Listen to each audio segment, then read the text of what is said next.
Good morning. My name is Jason, and my research partner August and I will be presenting our project Biking Boston, assessing cycling infrastructure in different Boston neighborhoods.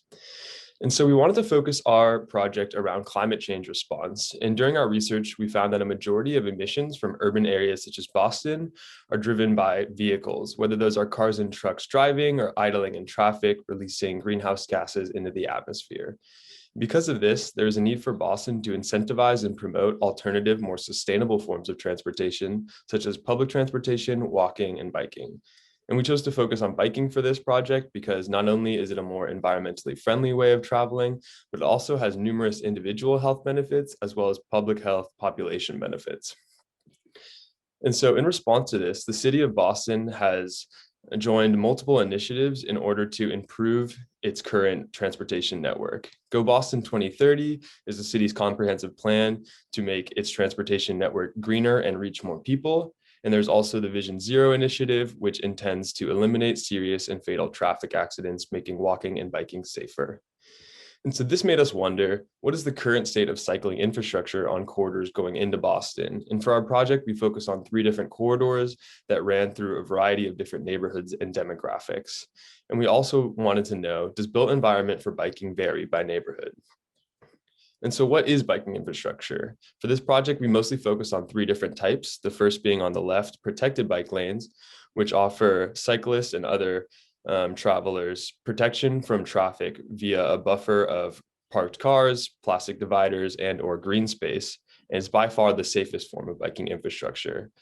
Another form is unprotected lanes shown in the middle, in which bikers are given a separate lane that is directly next to vehicle traffic. And the third type of infrastructure we looked at was sharrows, which are shown on the right. And those are icons painted onto roads, which in theory signify that cars and bikes should share the road in a single file lane, but often mean that bikers are sandwiched in between parked cars and traffic, and sharrows are the least safe form of biking infrastructure. And so in order to conduct our study, we used 3 primary methods. The first being bike safety mapping, where we went out into different communities and assessed the existing biking infrastructure there, as well as things such as road quality and how we felt while we were biking. We also conducted key informant interviews with different people in the Boston biking community and conducted a literature review in order to understand the history of biking in the urban built environment, as well as how biking relates to social justice. And these 3 methods we combined to create a website, which August will go over later. And so the problem we identified is that biking infrastructure is disproportionately in areas that are more affluent and white.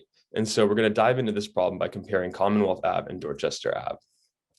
So the Commonwealth Ave corridor, as we know, passes through Back Bay, Fenway, the BU campus, and into Alston and Brookline. And if you look at this map, the green lines represent protected bike lanes, the yellow lines are unprotected bike lanes, and the red lines are sharrows. And so there's clearly a lot of biking infrastructure along Commonwealth Ave. There's over 5 miles of protected bike lanes, and overall the ride throughout the entire corridor is very safe. And one of the main reasons why biking infrastructure exists along this corridor is because the neighborhoods and people along Commonwealth Ave have more time, resources, and connections to local government in order to advocate for biking infrastructure. And let's compare this with Dorchester Ave. As you can see on the map on the right, Dorchester Ave has significantly less infrastructure. There's less than a quarter mile of protected bike lanes along the entire corridor, and it's mostly unprotected lanes and sharrows. And so this lack of infrastructure is really important because many of the communities living along Dorchester Ave are low-income communities and people of color. And for those unable to afford cars, biking is a really important way for them to access resources such as employment, education, healthier foods, as well as green spaces and parks. And especially during the COVID-19 pandemic, when people do not want to take public transportation, biking can be a really important source of mobility. And so this is what it looks like to actually bike on both of those corridors. On the left, you can see that Dorchester Ave bikers are forced to weave in between cars and bike really close to traffic. Whereas on Commonwealth Ave, the protected lane allows a much smoother and safer ride. And so now August is going to go through the website we created. Here on the homepage of our website, we have a little bit about why we decided to do the project, as well as the methods that we use to collect the data. Next, we have articles detailing the history of biking and city planning projects in the United States, as well as in Boston specifically. We then have a page which defines the different types of biking infrastructure, as well as providing a slideshow of images with each definition to give the reader a visual representation.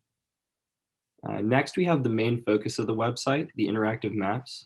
As Jason stated earlier, we chose 3 different corridors which represent a wide range of Boston's neighborhoods. And so to get to one of these maps, you just have to click the blue button and it brings you to the map page.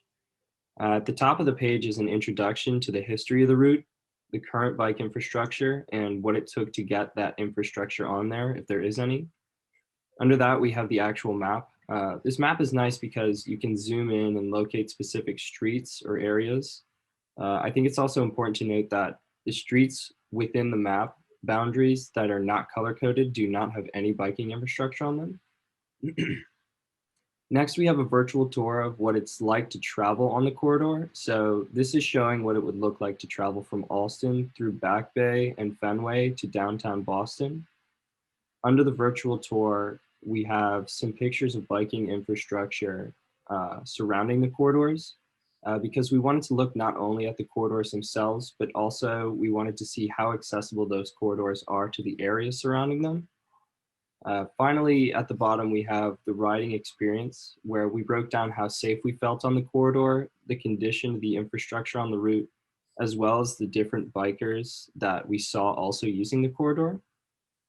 And so back on the website, we have the problem page, which outlines the inequitable distribution of safe biking infrastructure in Boston, as well as including some quotes from some of the advocacy groups we interviewed. So next, we have the looking ahead page. Through our research and through interviews, we have developed a 3-part approach we believe can be the most effective means of increasing the equity of Boston's biking infrastructure. So the first part of the approach is to increase community outreach.